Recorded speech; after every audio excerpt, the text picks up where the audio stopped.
aí, minha gente, tudo bem com todos? Bem-vindos de volta ao nosso canal Êxodos. Prazer enorme, uma honra imensa estar aqui novamente com vocês.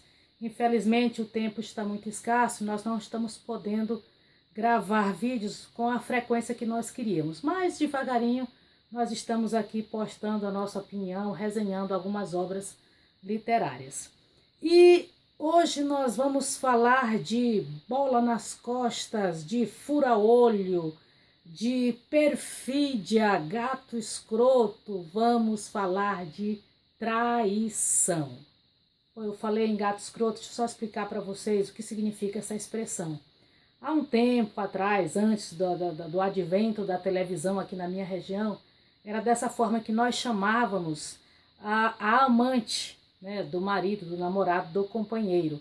Era essa a expressão. E quando as esposas, as titulares, queriam se vingar, elas faziam um preparado com pimenta, vinagre, um negócio assim que chamava de cristelo. Nem sei bem a origem desse negócio. Elas chamavam de cristelo. E elas chamavam a melhor amiga, ou as melhores amigas. Primeiro tinha que dar uma boa surra na amante, no gato escroto, e depois pegava esse preparado e colocava nas partes íntimas da mulher. Olha só que castigo terrível, né? Pois é, então, há um tempo atrás, era como a gente chamava a rapariga, a amante do marido, a gente chamava de gato escroto. Explicadinho? Bom, como eu disse, nós vamos falar de traição, mas de traição feminina. Dessa vez, quem vai pular a cerca é a mulher. Todas elas casadas, tá? E eu tenho 4 livros para resenhar para vocês. A minha ideia seria fazê-los todos de uma vez em um vídeo só, porque todos eles têm a mesma temática, o mesmo enredo e o mesmo final. A diferença é a forma de contar essa história e a forma como que se constroem as personagens, ok? Mas se nós fôssemos fazer os 4 de uma vez, ficaria um vídeo muito grande e seria muito maçante para vocês assistirem. Apesar de eu ser professora e ter que constantemente estar encantando o meu aluno durante 50 minutos, somente aqui sem esses recursos, apenas com a minha voz, com a minha imagem, dificilmente eu faria isso. Então nós vamos fazer o seguinte, nós vamos gravar separadamente e a cada 15 dias, 7 ou 15 dias, nós vamos postar um por vez, ok?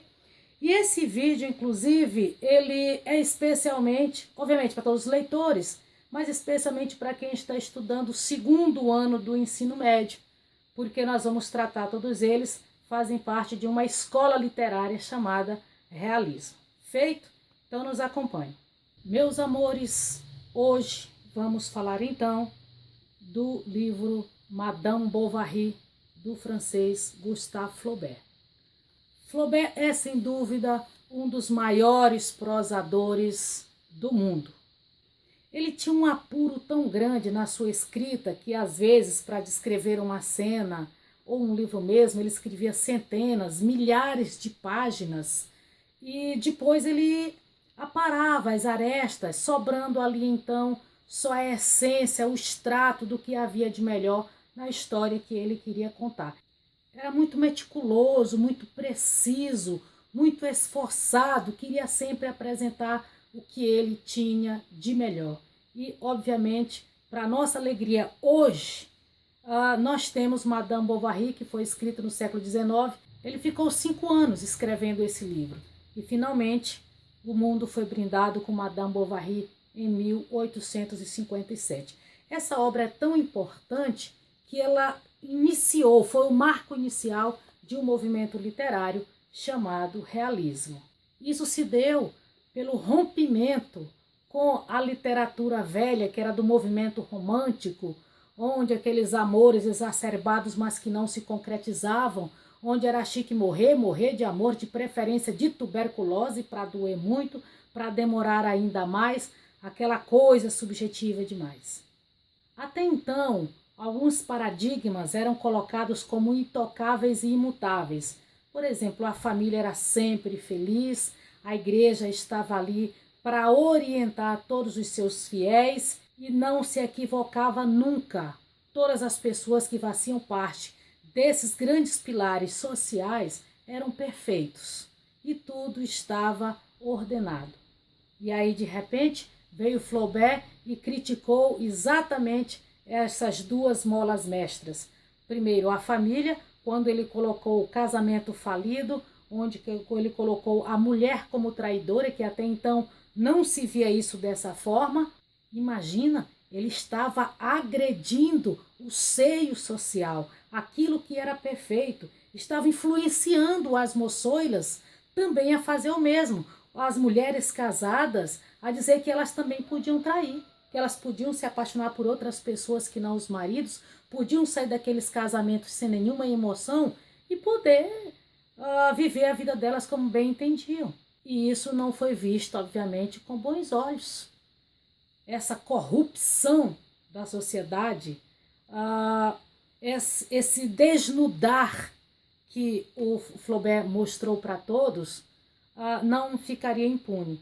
E ele acabou indo parar no banco dos réus, acusado de desvirtuar a família francesa, a família europeia. E é como se fosse uma espécie de convite a se envergonhice, a que a mulher abraçasse a vida mundana e abandonasse a sua família por completo. Ele foi inocentado nesse julgamento, mas obviamente a crítica não o inocentou, mas da mesma forma que ele foi julgado também houve um despertar, todos queriam conhecer que obra era essa que havia levado o seu autor a julgamento. Resguardadas as devidas proporções, esse livro aqui foi os 50 tons de cinza do século XIX da literatura francesa. Bom, além de falar com alguns detalhes até da traição feminina, esse desnudar, esse descortinar da vida da Emma Bovary como traidora, como mulher que abandona o lar, que abandona o marido, a filha, em busca de emoções, em busca daquilo que ela não tinha com o marido, aquela vida vazia. Ele coloca também ali num saco de podridão a parte econômica também, os empresários, os comerciantes, eles os colocam como fraudadores, como oportunistas, coloca também representantes da igreja ali, e aquele marido pusilânime, aquele marido sem força para absolutamente nada, onde quem comandava a situação toda era a mulher, coisa que nós só estamos vendo a partir de agora, do final da década de 70 para cá, é que a gente percebe a mulher com essas conquistas, e ele já coloca isso na Emma Bovary. Emma era uma menina que era do campo, só que ela foi educada em escolas de freiras, apesar de ser uma pequena bastante inteligente, ela lia muitas coisas, mas se apegava bastante àqueles livros românticos, aquele ideal de felicidade, aquela coisa fervorosa, os arroubos amorosos que ela imaginava um dia que teria com o marido, com o namorado, etc. e tal. E ela tinha também certas ambições de ser rica, de ter uma casa bonita, de ter um marido muito importante, de ter uma vida importante, de participar das festas nos castelos, dos grandes bailes. E quando ela termina os estudos, lá no convento, volta para casa, o pai tem um problema de saúde, ele quebra a perna e vai um médico viúvo, vai lá cuidar do pai dela. E nas conversas que ela passa a ter com o Charles Bovary, Charles passa a ser a namorar de Emma, e Emma vê uma oportunidade de surgir dali. E ela imaginava que ali seria a oportunidade dela crescer, daquele homem que ela tinha carinho.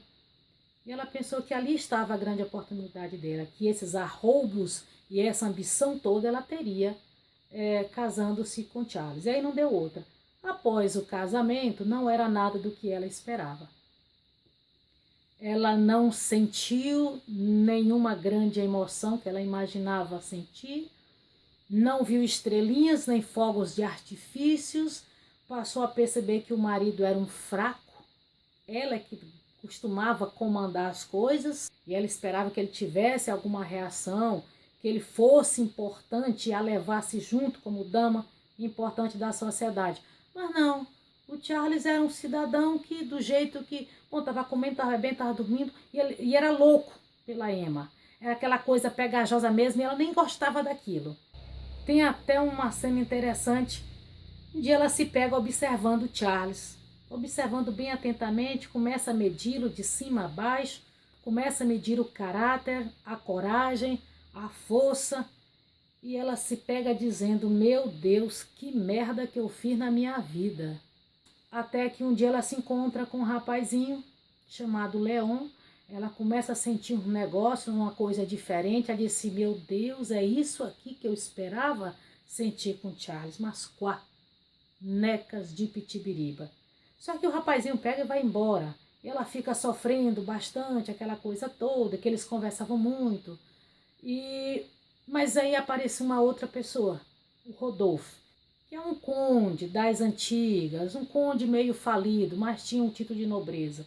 Começaram um romance, meio lá, meio cá, combinaram de fugir, ela foi para o encontro, ele acabou não indo, ela sofreu para danar, e estava se conformando com a vidinha infeliz que ela ia levar para o resto da vida. Até que um dia retorna lá para a cidade o Leon, novamente o outro rapazinho.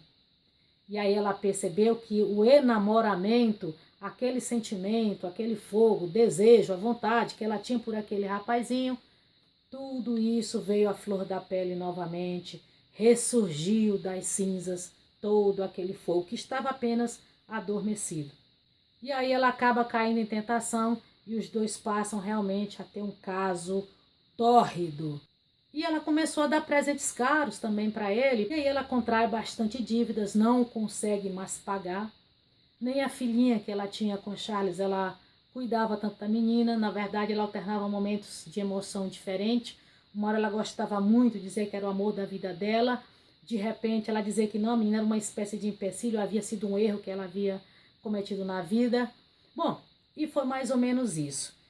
Uma coisa a ser observada com bastante atenção também nesse livro é que o nome Madame Bovary deveria ser a heroína da história, mas o livro começa e termina falando de Charles.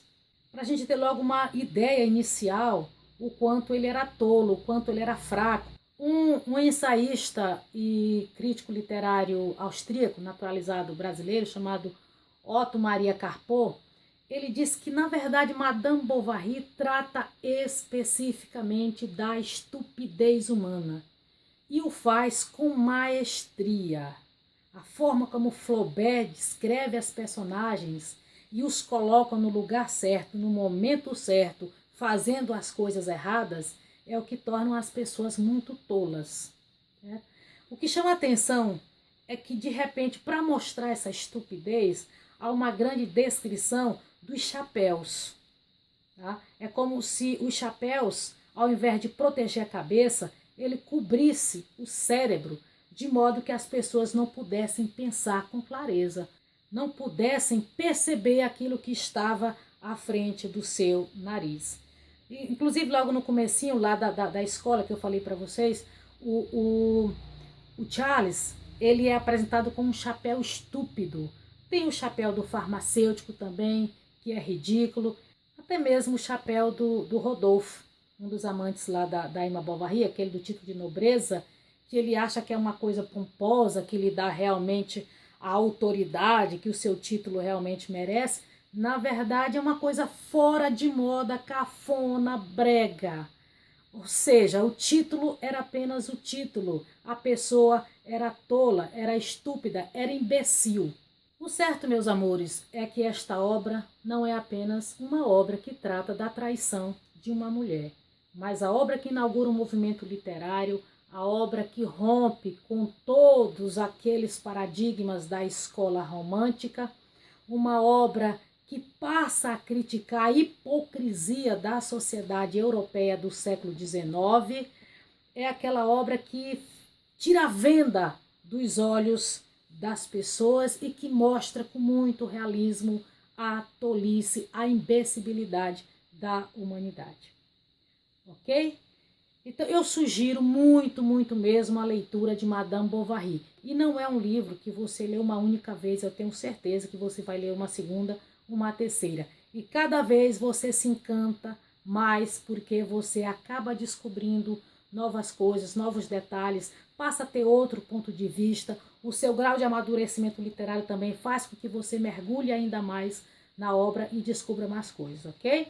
Então, amores, leiam Madame Bovary, do Gustave Flaubert. Para você que é do 2º ano do ensino médio, é leitura obrigatória. Se você tiver um bom professor de literatura, é leitura obrigatória. Então, não espere que o seu professor peça que você leia. Leia a partir de agora. Comece a ler, porque quando você chegar na escola realista, já vai poder apresentar características desse período ao seu professor, ok?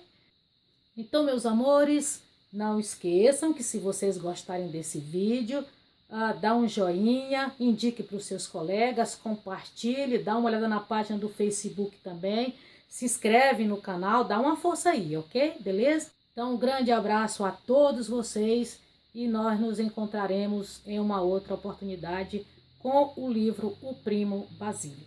Fechado? Abraço.